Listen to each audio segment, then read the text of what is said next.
بسم اللہ الحمدللہ الحمدللہ ان الحمدللہ نحمده ونستعینه ونستغفره ونعوذ باللہ من شرور انفسنا ومن سیئات اعمالنا من يهده الله فلا مضل له ومن يضلله فلا هادي له ونشهد ان لا اله الا الله وحده لا شريك له ونشهد ان محمدا عبده ورسوله اما بعد فان خير الحديث كتاب الله وخير الهدي هدي محمد صلى الله عليه وآله وسلم وشر الأمور محدثاتها وكل محدثة بدعة وكل بدعة ضلالة وكل ضلالة في النار اللهم أجرنا من النار اللهم صل على محمد وعلى آل محمد وبارك وسلم رب اشرح لي صدري ويسر لي أمري واحلل عقدة من لساني يفقهوا قولي آمين يا رب العالمين۔ سورۃ الملک کے آغاز میں نے جیسا کہ عرض کیا تھا کہ سورۃ الملک جو ہے وہ ایک منفرد نوعیت کی سورہ مبارکہ ہے۔ اب اس کے بعد جو دو صورتیں آ رہی ہیں ان تین صورتوں کے سب گروپ کے اندر، یہ جو دو صورتیں ہیں سورۃ النون والقلم اور سورۃ الحاقہ، یہ دونوں پھر اب آپس میں ایک جوڑے کی مانند ہیں اور ان کے مابین ایک نسبت زوجیت آپ کو ملے گی۔ بہرحال اب یہ جو ابتدائی 7 آیات ہیں سورۃ النون والقلم کی، یا سورۃ القلم بھی اس کو کہا جاتا ہے، یہ اس کے متعلق یہ رائے موجود ہے کہ یہ حضور صلی اللہ علیہ وسلم کے اوپر جو دوسری وحی نازل ہوئی ہے وہ یہ سورۃ النون والقلم کی ابتدائی 7 آیات ہیں، اور اس کے اندر آپ دیکھیں گے کہ دعوت کا جو انداز ہے اس صورت میں جو اپنایا گیا ہے، ابتدائی دعوت جو حضور صلی اللہ علیہ وسلم نے دی ہے، اس کا آپ کو ایک رنگ اس کے اندر نمایاں ملے گا۔ اور پھر یہ کہ جیسا کہ آپ کو معلوم ہے کہ ابتدائی 3 سال جو تھے مکی دور کے، اس میں تو جو پرسیکیوشن ہوئی ہے وہ صرف حضور صلی اللہ علیہ وسلم کی ذات کے اوپر ہوئی ہے، اور وہ پرسیکیوشن بھی فزیکل قتل نہیں تھی بلکہ وربل یا آپ کہہ لیجیے کہ مینٹل یا سائیکولوجیکل تھی۔ لہٰذا سائیکولوجیکل لیول کے اوپر آپ کی جو ول پاور تھی اس کو کل کرنے کی کوشش کی جا رہی تھی، کہ ظاہر ہے کہ اگر امیر یا قائد اگر ان کی ول پاور ختم ہو جائے تو پھر تو اس کے بعد جو پوری جماعت ہے وہ تو وہیں پر ختم ہو جائے گی، لہٰذا ابتداً کوشش یہ کی جا رہی تھی۔ لیکن ابھی چونکہ ابتدائی دور تھا تو کچھ لوگ ایسے بھی تھے کہ جو ڈیلیبریٹلی جو ہے وہ یہ نہیں کر رہے تھے، بلکہ وہ یہ سمجھ رہے تھے کہ ہمدردانہ انداز کے اندر کہ غالباً ایسے محسوس ہوتا ہے کہ حضور صلی اللہ علیہ وسلم کے اوپر واقعتاً کوئی آسیب کا سایہ ہو گیا ہے، کوئی جن آ گیا ہے، یا کسی طرح سے جو ہے آپ کا معاذ اللہ ثم معاذ اللہ ثم معاذ اللہ کوئی ذہنی توازن بگڑ گیا ہے۔ تو بعض لوگ ہمدردانہ انداز میں آ کر نصیحت کر رہے تھے کہ دیکھو اگر آپ کے ساتھ کوئی ایسا مسئلہ ہو گیا تو ہمارے بہت ایسے جاننے والے ہیں کہ جن سے جو ہے ہم آپ کا علاج کروا دیتے ہیں۔ تو ایک جو تھی آپ یوں کہہ لیجئے کہ مخالفت وہ ہمدردانہ تھی، اور دوسری آپ یا ناصحانہ تھی، اور دوسری طرف جو تھی وہ واقعتاً جو تھی مخالفانہ انداز کے اندر مخالفت ہو رہی تھی فی الواقعی، یعنی کہ حقیقتاً جانتے بوجھتے آپ کی مخالفت کی جا رہی تھی۔ تو بہرحال انہی حالات کے پیش نظر ابھی جو ابتدائی 7 آیات نازل ہوئی ہیں اس کے اندر وہ رنگ نمایاں ہے کہ حضور صلی اللہ علیہ وسلم کی دلجوئی کی جا رہی ہے، کیونکہ ظاہر بات ہے کہ ابتداً اگر آپ کو اس طرح کی کسی نئی صورت کے ساتھ سابقہ پیش آ جائے جو ظاہر ہے کہ جس کے اندر بالخصوص مینٹل یا سائیکولوجیکل پرسیکیوشن کا عنصر بھی داخل ہو جائے، تو پھر وہ ظاہر بات ہے کہ اس کا صدمہ زیادہ ہوتا ہے، کیونکہ ابھی ابتداً تو امیونٹی اس طرح سے نہیں بنی ہوتی، امیونٹی ڈیولپ ہونے میں تو وقت لگتا ہے۔ تو ابھی ابتداً جب یہ سب کچھ ہوا ہے تو اس وقت آپ زیادہ دلگیر تھے، دل گرفتہ تھے۔ ان حالات کے اندر پھر یہ اللہ تعالیٰ کی طرف سے ایک دلجوئی کا انداز ہے، اور یہ رنگ نمایاں ہے ابتدائی 7 آیات کے اندر بالخصوص۔ اعوذ باللہ من الشیطان الرجیم، بسم اللہ الرحمن الرحیم، نون والقلم وما یسطرون۔ اس سے پہلے 2 صورتیں تھیں جو ایک حرف مقطعہ سے جس کا آغاز ہوا، ہم پڑھ کر آئے سورہ صاد 23ویں پارے میں، اور پھر سورہ قاف 26ویں پارے میں۔ اب یہ نون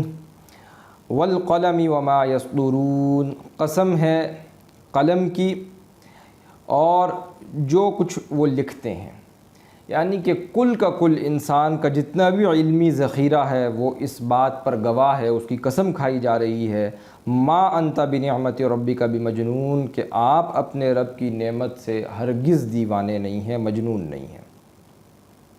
یہ معاملہ آپ کا ہے ہی نہیں۔ وَإِنَّ لَكَ لَأَجْرًا غَيْرَ مَمْنُونٍ، اور بلا شبہ آپ کے لیے تو یقیناً اب ایک اجر ہے جو غیر منقطع ہونے والا ہے۔ آپ تو اتنے عالی اخلاق پر فائز ہیں، اتنا اونچا آپ کا مقام ہے، یہ جو باتیں کہہ رہے ہیں ان کو اندازہ ہی نہیں ہے، ان کی رسائی ہی نہیں ہے وہاں تک۔ معراج انسانیت پر آپ فائز ہیں، اور یہ کہ نبی تو بائی برتھ ہوتے ہیں، اب نبوت کا بھی اظہار ہو چکا، ظہور نبوت ہو چکا 40 برس کی عمر میں، جب اقرأ بسم ربک الذی خلق سورۃ العلق کی جو ابتدائی 5 آیات نازل ہوئیں آپ کے اوپر، تو اب آپ جو ہے اتنے عالی اخلاق پر تو آلریڈی فائز تھے ہی، لہٰذا وَإِنَّ لَكَ لَأَجْرًا غَيْرَ مَمْنُونٍ وَإِنَّكَ لَعَلَىٰ خُلُقٍ عَظِيمٍ، اور بلا شبہ آپ اپنے رب کے فضل سے آپ تو فائز ہیں بہت ہی عالی اخلاق پر، خلق عظیم پر، جس کو فرمایا گیا کہ کان خلقہ القرآن، آپ تو مجسم قرآن تھے،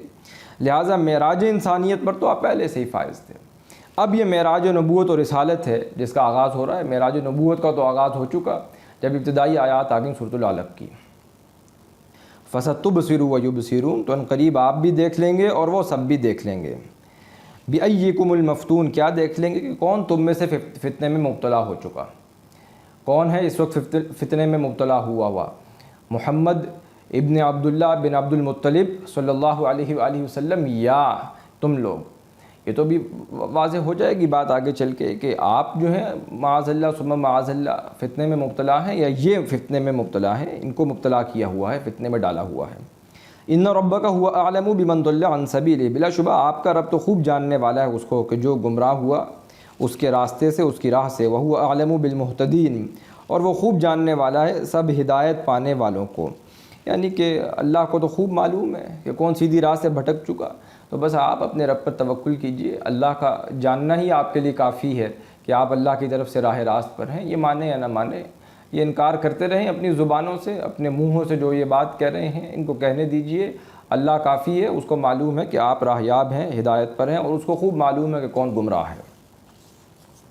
یہاں پر یہ 7 آیات مکمل ہوگی، اب اس کے بعد کچھ اور اہم مضامین آ رہے ہیں۔ فَلَا تُطِعِ الْمُكَذِّبِينَ، ابتدائی کچھ ہدایات پھر کی جا رہی ہیں کہ دیکھیے آپ ان کی باتوں پر زیادہ جو ہے، ان کے مشوروں پر کوئی زیادہ توجہ نہ کیجیے، یہ تو چاہتے ہیں کہ آپ ڈھیلے پڑ جائیں، تو پھر ظاہر بات ہے کہ یہ بھی ڈھیلے پڑ جائیں گے، تو فَلَا تُطِعِ الْمُكَذِّبِينَ، آپ ان کی باتوں مشوروں پر زیادہ دھیان نہ کریں، ان کی کچھ خاص اطاعت نہ کریں، اطاعت بمعنی ان کے اوپر زیادہ توجہ کا جو ہے وہ معاملہ ان کے ساتھ نہ کریں، ان کی جو بھی باتیں کر رہے ہیں، کون؟ المکذبین، جو جھٹلانے والے ہیں۔ وَدُّوا لَوْ تُدْهِنُوا فَيُدْهِنُونَ، وہ چاہتے ہیں کہ کاش آپ نرمی اختیار کریں، کچھ آپ ڈھیلے پڑ جائیں، فَيُدْهِنُونَ، تو وہ بھی پھر ڈھیلے پڑ جائیں گے۔ یہ مداہنت اسی سے ہے، وہ بھی مداہنت اختیار کر لیں گے اگر آپ بھی اختیار کر لیں۔ وَلَا تُطِعْ كُلَّ حَلَّافٍ مَّهِينٍ، اور نہ آپ مانیے ان کی بات ہر قسمیں کھانے والے ایسے شخص کی، مہین، جو انتہائی گھٹیا ہے۔ یہ یہاں پر ولید بن مغیرہ کی طرف اشارہ کیا گیا ہے کہ وہ ایک شخص تھا جو ٹوئن سٹیز، جو طائف اور مکہ تھے، ان دونوں کے اندر اس کی بہت ساری جائیدادیں تھیں، بہت مال و دولت اللہ نے اس کو عطا کر رکھا تھا، اولاد اس کو بہت کثرت سے عطا کر رکھی تھی اللہ رب العزت نے، لہٰذا اب اس کی طرف کچھ اشارہ یہاں پر کیا گیا کہ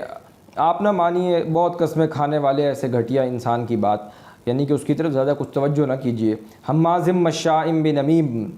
بہت تانا دینے والا ہے، یعنی کہ وہ تو رو در رو تانے دیتا ہے آپ کو، مشاء بنمیم، اور بہت بھاگ دوڑ کرنے والا ہے، چغلیاں کرنے والا ہے، چغلیوں کے اندر جو ہے اس کی تو ساری چلت پھرت جو ہے وہ اسی طرح ہے، لہٰذا وہ یہ سب کچھ کرنا چاہ رہا ہے۔ مناع للخیر معتد اثیم، بہت روکنے والا ہے بھلائی کو یا خیر سے، معتد، اور حد سے تجاوز کرنے والا ہے، اثیم، بہت گناہ گار ہے، عتل بعد ذلک زنیم، سخت مزاج بھی ہے، اجڑ ہے، گنوار ہے، بعد ذلک زنیم، اس کے علاوہ یہ کہ وہ بدنام بھی ہے۔ اس کے متعلق ایک بات یہ بھی مشہور تھی کہ یہ ولد الزنا ہے، یہ بات بھی مشہور تھی اس ولید بن مغیرہ کے متعلق۔ بہرحال ان کان ذا مال و بنین، اس لیے کہ وہ مال والا بھی ہے اور بیٹوں والا بھی ہے۔ اذا تتلی علیہ آیاتنا قال اساطیر الاولین، جب تلاوت کی جاتی ہے اس پر ہماری آیات تو کہتا ہے کہ یہ تو افسانے ہیں پہلے لوگوں کے، وہ تو اس طرح کی باتیں کرتا ہے، تو یہ تو اس کی طرز عمل ہے۔ اور بہرحال یہ جو آیات آپ کو سامنے اب آ رہی ہیں 8 نمبر آیت سے آگے فردر، اس میں آپ دیکھیے کہ ظاہر بات ہے کہ ابتداءً تو جو باطل ہوتا ہے وہ تو چاہتا بھی یہی ہے کہ نفی کرے کھل کر، جب شروع میں نیگیشن کرتا ہے اور دیکھتا ہے کہ حق اڑا ہوا ہے، حق اپنی بات پر قائم ہے، تو پھر کمپرومائز کرنے کی کوشش کرتا ہے. اور باطل کا یہ طریقہ ہمیشہ سے رہا ہے کہ وہ کوشش اس کی یہی ہوتی ہے کہیں نہ کہیں کمپرومائز کیا جائے، کچھ لے دے کر لیا جائے. جیسے کہ وہ کہا بھی گیا کہ باطل دوئی پسند ہے، حق لا شریک ہے. شرکت میانہ حق و باطل نہ کر قبول. یہ تو ظاہر ہے کہ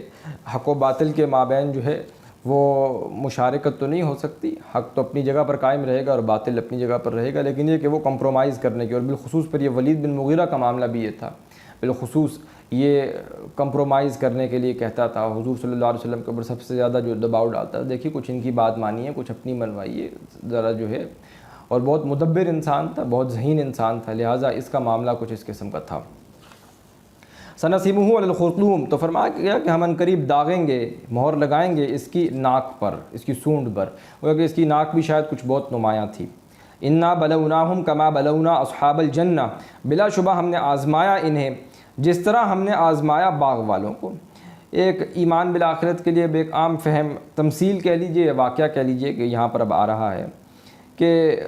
امتحان آزمائش تو ہر ایک کے لیے ظاہر ہے کہ مختلف ہوتی ہے. ایک باغ والے ہیں، ان کا قصہ یہاں بیان کیا جا رہا ہے کہ ان کو ایک خاص انداز سے اللہ تعالیٰ نے آزمایا.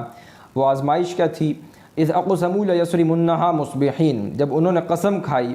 کہ ہم صبح صبح ضرور مل کر کاٹ لیں گے، توڑ ڈالیں گے جو بھی باغ کے درخت ہیں. اب باغ کے جو بھی پھل ہیں درختوں سے اتار کر کے ہم لے آئیں گے، یعنی کہ اب درختوں کے اوپر فصل جو بھی ہے یا جو پھل ہیں وہ درخت جو ہیں وہ ان کے اوپر پھل لگ چکے ہیں. اب صبح کو نکلیں گے اور جا کر کے وہ کاٹ کر کے لے آئیں گے. ولا یستثنون، اور انہوں نے معاملہ یہ ہوا کہ کوئی استثناء نہیں رکھی اس معاملے میں، یا یہ کہ انہوں نے انشاءاللہ نہیں کہا، یعنی کہ وہ یہ کہتے ہیں کہ اگر اللہ چاہے گا، یعنی کہ یہ استثناء ہونی چاہیے تھی کہ اگر اللہ چاہے گا تو یہ کر پائیں گے. ہم تو ظاہر بات ہے کہ اپنے بلبوتے پر نہیں کر سکتے.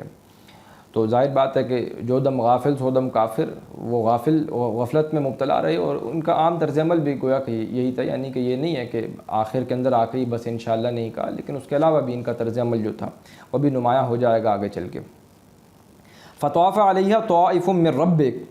تو پھرنے والا پھر گیا، ایک پھرنے والا یا کوئی پھر گیا اس پر ایک پھرنے والا، من ربک، آپ کے رب کی طرف سے. کوئی طوفان پھر گیا، کوئی بگولا پھر گیا، جو بھی تھا. وہم نائمون، اس حال میں کہ وہ سو رہے تھے. اب انہوں نے تو سوچا تھا، پلاننگ کی تھی صبح جلدی اٹھیں گے، جا درخت سے جتنے بھی باغ کے اندر درخت لگے ہوئے اپنا جو ہے پھل توڑیں گے، لیکن راتوں رات تو باغ بیکار ہو گیا، اجڑ گیا. فاصبحت کالصریم، تو ہو گیا باغ کٹی ہوئی کھیتی کی طرح. فتنادوا مصبحین، پھر انہوں نے ایک دوسرے کو پکارا اس حال میں کہ وہ صبح کرنے والے تھے. ان اغدوا علی حرثکم، یہ کہ تم صبح سویرے پہنچو اپنے کھیت پر، یعنی کہ انہوں نے کہا کہ اب ذرا جلدی نکلو. ان کنتم صارمین، اگر تم پھل توڑنے والے ہی ہو. فانطلقوا وهم يتخافتون، چنانچہ وہ چل پڑے اس حال میں کہ وہ آہستہ آہستہ آپس میں باتیں بھی کر رہے تھے. اللہ يدخلنها اليوم علیکم مسکین، کہہ رہے تھے آپس میں کہ دیکھو آج کوئی مسکین داخل نہ ہونے پائے ہمارے اس باغ کے اندر. یعنی کہ یہ معاملہ نہ ہو کہ کوئی، اور معلوم ہی ہوتا ہے کہ علل صبح بھی شاید اسی لیے نکلے ہوں کہ صبح جا کے توڑیں گے، کوئی ایسے ہی دیکھ لے گا تو پھر دینا پڑ جائے گا کچھ نہ کچھ، لہٰذا کسی کو پتہ نہ چلے بس صبح. اور کوئی آ بھی جائے مسکین تو ان کی کیا مجال کہ یہ ہمارے باغ میں سے کچھ ان کو بھی کچھ پھلوں میں سے کوئی حصہ ملے. وغدوا علی حرد قادرین، اور وہ صبح سویرے نکلے روکنے پر سب قدرت رکھنے والے. یعنی کہ جب وہ صبح نکلے تو انہوں نے کہا کہ وغدوا علی حرد قادرین، یہ کون ہے مساکین، محنت ہم کرتے ہیں اور یہ کہ جو بھی ہے کمائی ہماری ہوتی ہے. تو یہ تصویر لفظی ہے، آپ یوں یہاں پر کہہ لیجئے کہ وغدوا علی حرد قادرین، ان کے کردار کی جو ہے ایک پستی دکھلائی جا رہی ہے کہ وہ آپس میں اس قسم کی گفتگو کر رہے تھے کہ یہ جو مساکین ہیں، یہ جو بھی یتامہ غریب لوگ ہیں، ان کی تو کچھ ایسا معاملہ ان کے اوپر نہیں ہونا چاہیے کہ کچھ باغ میں سے ان کو پھلوں میں سے کوئی حصہ ملے. محنت ہم کرتے ہیں، کماتے ہم ہیں، یہ کہاں سے آ گئے. وغدوا علی حرد قادرین. فلما رأوها، پھر جب انہوں نے دیکھا اس کو، قالوا انا لضالون، تو انہوں نے کہا کہ یہ تو لگتا ہے ہم رستہ بھول گئے ہیں. یعنی کہ جب جا کر باغ کو دیکھا تو ایسے محسوس ہوا یہ تو کوئی ہمارا باغ معلوم نہیں ہو رہا، یہ تو سارا اجڑا ہوا ویران ہے.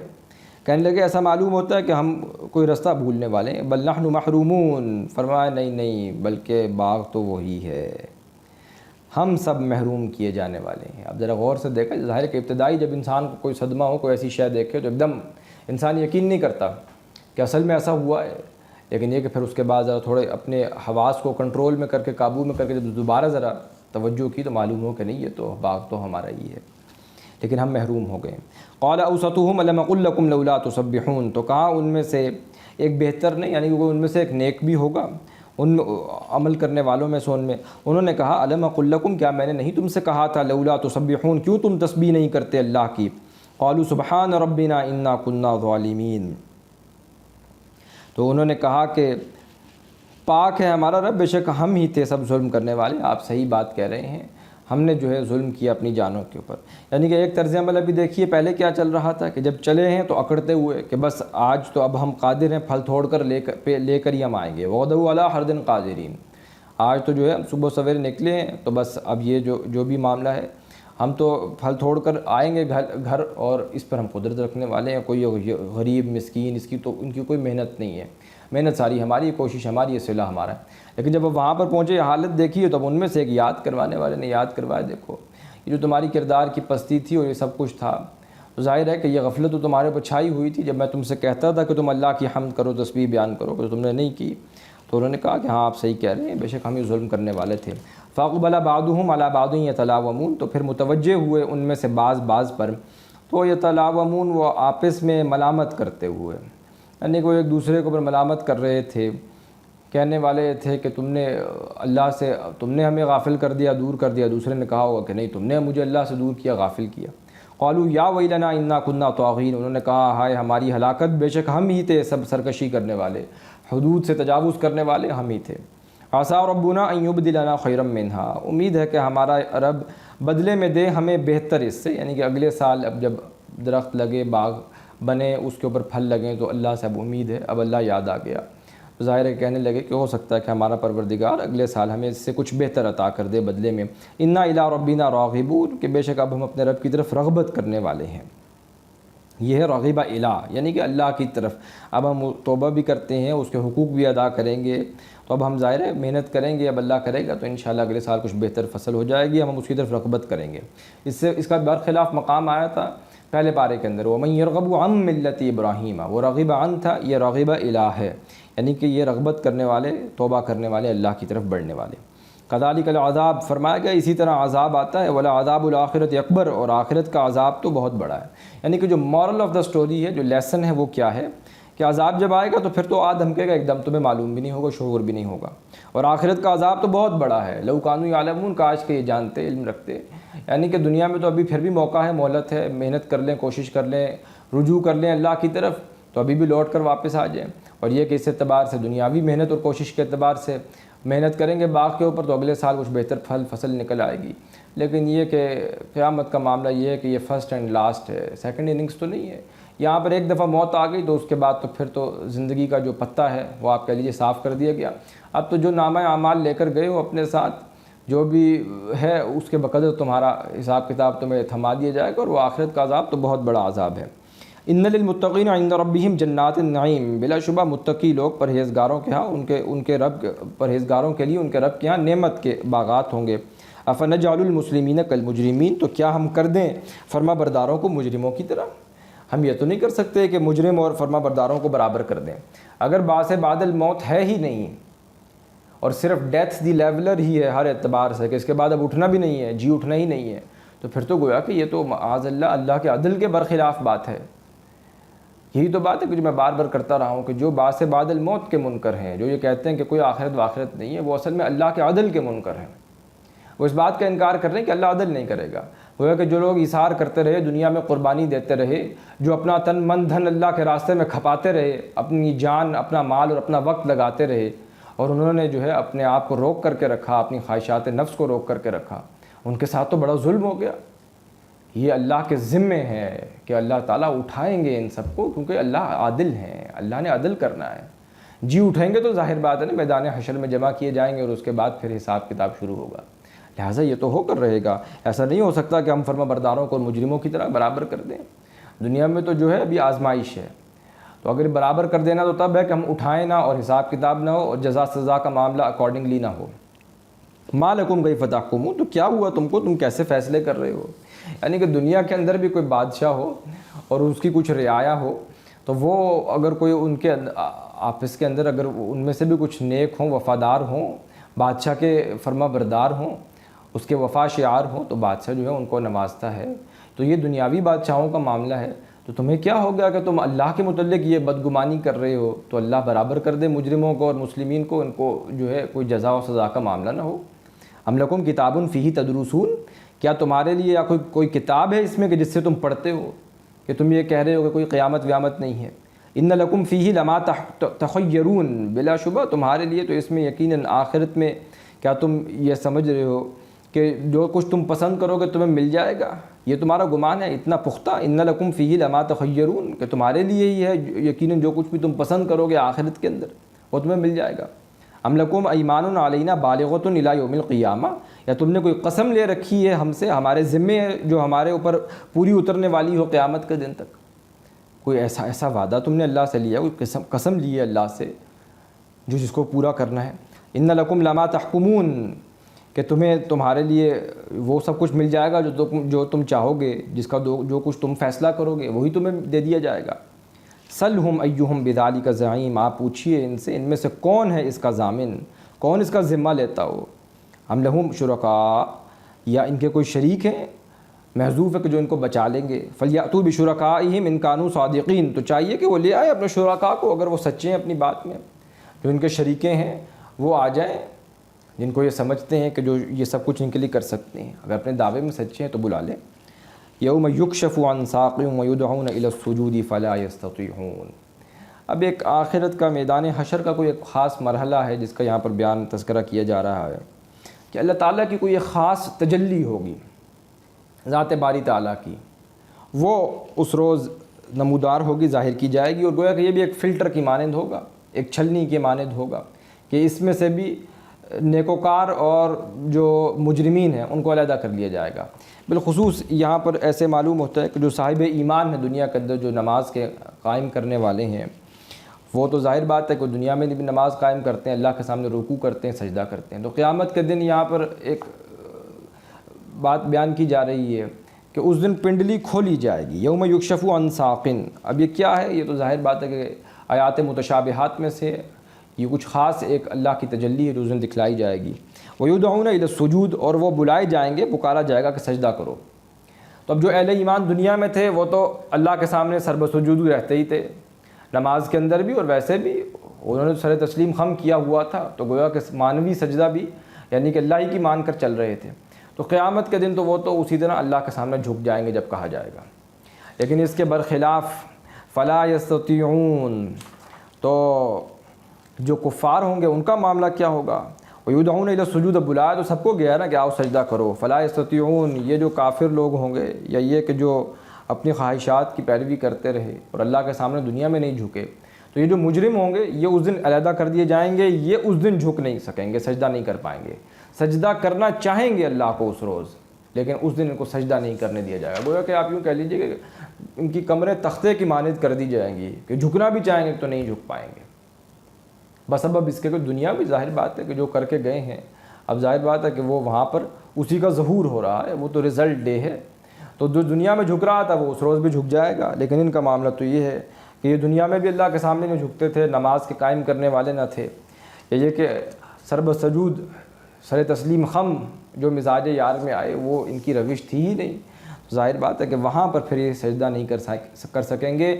باوجود اس کے کہ وہاں کرنا چاہیں گے۔ خاشعۃ ابصارہم ترہقہم ذلہ، نیچی ہوں گی ان کی نگاہیں، نیچی گڑی ہوئی ہوں گی زمین کی طرف، ترہقہم ڈھانپتی ہوگی انہیں ان کے چہرے پر ذلت ان کے اوپر چھائی ہوئی ہوگی، آپ یوں کہہ لیجیے ذلت کی سیاہی آپ کہہ لیجیے ان کے پورے چہرے پر ایک چھائی ہوئی ہوگی۔ وقد کانوا یدعون الی السجود، حالانکہ یقیناً وہ بلائے جاتے تھے سجدے کی طرف، دنیا میں تو کہا جاتا تھا آؤ سجدہ کرو، ہم سالمون، اس حال میں کہ اس وقت وہ صحیح سالم تھے، ثابت و سالم تھے، لیکن سجدہ نہیں کرتے تھے۔ فذرنی،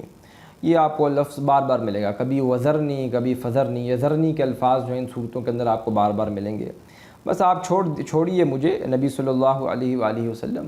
ومن یکذب بہذا الحدیث، اور اسے کہ جو جھٹلا رہا اس بات کو، اس حدیث کو، اس قرآن کو، آپ چھوڑ دیجئے ابھی ان کو، آپ ان کے بارے میں تشویش میں مبتلا نہ ہوں، اور دوسری انتہا پہ آپ زیادہ دلگیر نہ ہوں، دل گرفتہ نہ ہوں۔ ان کو چھوڑ دیجئے، یہ میرا اب ان کا معاملہ ہے، جو کچھ بھی یہ کر رہے ہیں آپ کے ذمے پہنچا دینا تھا، اس سے زیادہ آپ مکلف نہیں ہیں، آپ کے ذمے تمام حجت کر دینا تھا، آپ کے ذمے اس دین کے نظام کو قائم کر کے دکھا دینا تھا، وہ ماڈل بنا کر دکھا دینا تھا، عملی طور پر اس کا نمونہ دکھا دینا تھا، وہ آپ نے دکھا دیا، بس آپ اب جو ہے ان کو چھوڑ دیجئے۔ سنستدرجہم من حیث لا یعلمون، ہم ان کو آہستہ آہستہ، سہج سہج، رفتہ رفتہ، استدراج کہتے ہیں آہستہ سہج سہج، ہم ان کو لے جائیں گے من حیث لا یعلمون، جہاں سے وہ نہیں جانیں گے، یعنی کہ ہم ان کو آہستہ آہستہ آہستہ آہستہ کھینچتے کھینچتے، یہ اصل معاملہ یہ ہوتا ہے کہ اللہ تعالیٰ کسی انسان کو نوازتا ہے تو انسان سمجھتا ہے کہ میرے پر اللہ کی بڑی عنایت ہے، بڑا فضل ہے، بڑی مہربانی ہے، حالانکہ وہ تو ہو سکتا ہے کہ وہ دلالت اور گمراہی میں آگے بڑھ رہا ہو، لیکن اللہ اس کو دے رہا ہے تو سمجھ رہا دنیا میں بھی دے رہا، آخرت میں بھی دے گا،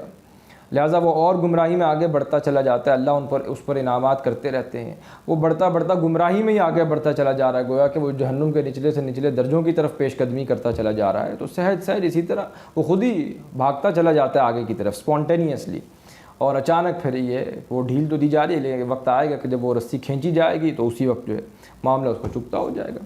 تو ایک دم جب موت آئے گی تو اس کے بعد تو پھر کوئی مہلت نہیں ہے، مہلت عمر تو یہ تھی۔ فذرنی ومن یکذب بہذا الحدیث سنستدرجہم من حیث لا یعلمون، یا پھر جب اس کو کھینچیں گے یہاں سے کہ وہ پھر جانیں گے نہیں، واملی لہم، اور میں ڈھیل دے رہا ہوں ان کو، یا ڈھیل دیتا ہوں ان کو، مہلت دوں گا، ان قیدی متین، بے شک میری تدبیر، میری چال جو ہے وہ بہت مضبوط ہے، یعنی کہ جیسے کہ مچھلی کے حلق میں کانٹا تو ڈال دیا، اب جو بھی وہ فشنگ کرنے بندہ آیا ہے، لیکن یہ کہ ابھی وہ کھینچ نہیں رہا، لیکن جیسے ہی کھینچنا چاہے گا کھینچ دے گا، بس اتنا ہی دیر ہے۔ ہم تسألہم اجرا فہم من مغرم مثقلون، یا آپ مانگتے ہیں ان سے کوئی اجر تو وہ سب تاوان کی وجہ سے اس کے بوجھل دبے جا رہے ہیں، یعنی کہ یہ آیت تو سورۃ طور کے اندر بھی جوں کی توں آئی تھی، ہم تسألہم اجرا فہم من مغرم مثقلون، آپ نے ان سے ایسا کوئی تاوان مانگا ہوا ہے، کوئی آپ نے ایسی کوئی اجرت طلب کر لی ہے کہ جس کے کوئی آپ نے دعوت دی ہے، ان کو تبلیغ کی ہے تو اس کی آپ نے کہا کہ اب پیمنٹ بھی کرو معاذ اللہ، کہ جس کے بوجھ تلے یہ دب رہے ہیں۔ ام عندہم الغیب، یا ان کے پاس کوئی غیب کا علم ہے، فہم یکتبون، تو وہ لکھتے جا رہے ہیں، لکھتے جاتے ہیں اسے، لکھ رہے ہیں۔ فاصبر لحکم ربک، بس آپ صبر کیجئے، انتظار کیجئے اپنے رب کے حکم کے لیے، یہ صبر کے بعد جب لام آ جائے تو اس میں انتظار کا مفہوم بھی ہوتا ہے، تو فاصبر لحکم ربک، آپ صبر کیجئے یا انتظار کریں اپنے رب کے حکم کا۔ ولا تکن کصاحب الحوت، اور آپ نہ ہو جائیں مچھلی والے کی طرح۔ اب دیکھیے یہ سورہ مبارکہ کا آغاز ہوا نون سے، نون بھی مچھلی والے کو ہی کہتے ہیں، اور حضرت یونس علیہ السلام جو تھے وہ مچھلی والے تھے، مچھلی کے پیٹ میں چلے گئے تھے، تو اب اشارہ اور نسبت ان کی طرف کی جا رہی ہے، ولا تکن کصاحب الحوت، نہ ہوں آپ مچھلی والے کی طرح، یعنی کہ جس طرح حمیت حق اور غیرت حق اور دین کے جذبے کی خاطر وہ اپنی قوم سے ناراض ہو کر جلدی چلے گئے تھے، یعنی کہ ابھی اللہ تعالیٰ کی طرف سے ایکسپریس پرمیشن نہیں آئی تھی اپنی قوم کو چھوڑ کر جانے کی، لیکن یہ کہ وہ جو بھی دینی حمیت تھی اس کے اندر جلدی نکل گئے وہاں سے، اس کی وجہ سے جو قوم کے اوپر عذاب آنا تھا وہ عذاب کے آثار نمایاں ہو جانے کے بعد ٹال دیا گیا، اور جو قوم کی طرف سے آپ کہہ لیجئے کہ شے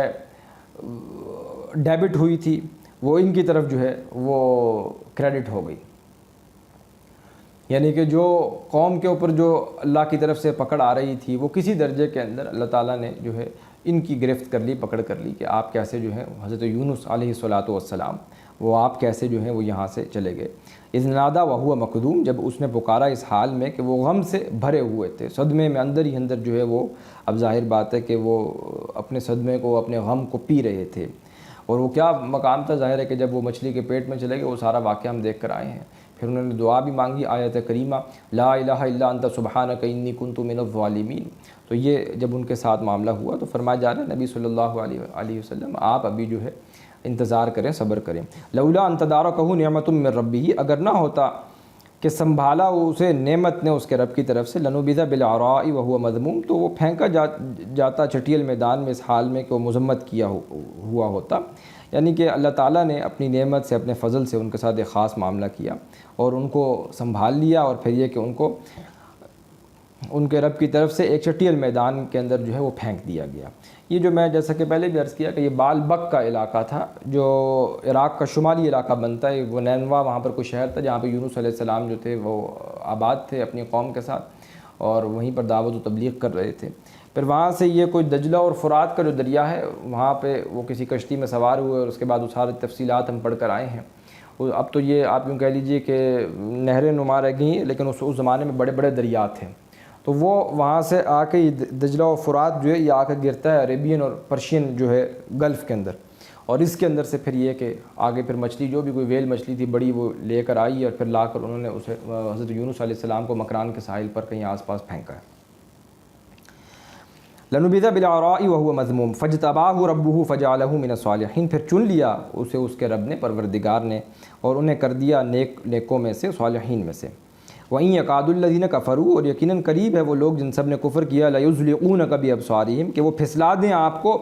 اپنی نگاہوں سے گھور کر، اپنی نظروں سے. یعنی کہ یہ بھی ہوتا تھا کہ کچھ عاملین کو لا کر حضور صلی اللہ علیہ وسلم کے سامنے جو ہے وہ کھڑا کیا جاتا تھا، وہ اپنی ساری توجہ کا ارتکاز کر کے اپنی خاص جو ہے وہ نظریں آپ کے اوپر لگانا اور قوت ارادی کو پوری طرح مجتمع کر کے وہ حضور صلی اللہ علیہ وسلم کو دیکھتے تھے، تاکہ آپ کی کسی طرح بھی جو ہے وہ ول پاور کو جو ہے وہ کل کیا جا سکے، اس کو جو ہے ختم کیا جا سکے.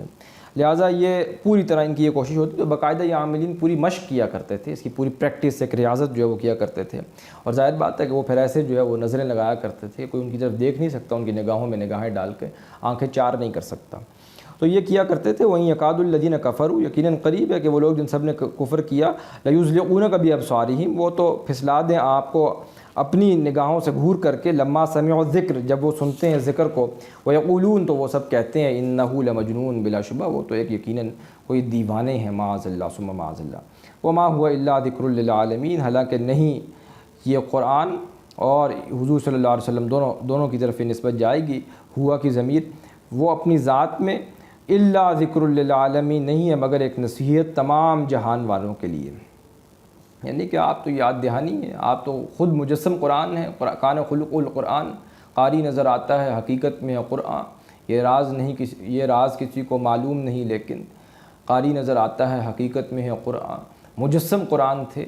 آپ کو دیکھ کر کے جو ہے اللہ یاد آ جائے کوئی ایسا. اب تو ظاہر بات ہے کہ آج کل تو آپ یوں کہہ لیجئے قحط الرجال ہے. اب تو ایسے افراد ناممکن ہیں یا بہت کم ہیں، یعنی کہ ناممکن تو نہیں کہنا چاہیے لیکن بہت کم ہیں، شاذ ہیں. لیکن یہ کہ باہر انبیاء اور رسل کا معاملہ تو یہ ہوتا تھا، وہ ایمان کی دہکتی ہوئی بھٹی ہوا کرتے تھے کہ جن سے لوگ حرارت حاصل کیا کرتے تھے ایمان کی، ایمان اپنے اندر جذب کیا کرتے تھے. تو حضور صلی اللہ علیہ وسلم کا معاملہ بہرحال اپنا بھی یہ تھا. تو بہرحال یہاں پر یہ مچھلی والے حضرت یونس علیہ السلام کے تذکرے کے اوپر یہ سورہ مبارکہ یہاں پر مکمل ہو گئی، اور اس کا نام بھی سورہ نون والقلم ہے. بارک اللہ لی ولکم فی القرآن العظیم ونفعنی وایاکم بالآیات والذکر الحکیم. سبحانک اللہم وبحمدک نشہد ان لا الہ الا انت نستغفرک ونتوب الیک. وآخر دعوانا ان الحمد للہ رب العالمین.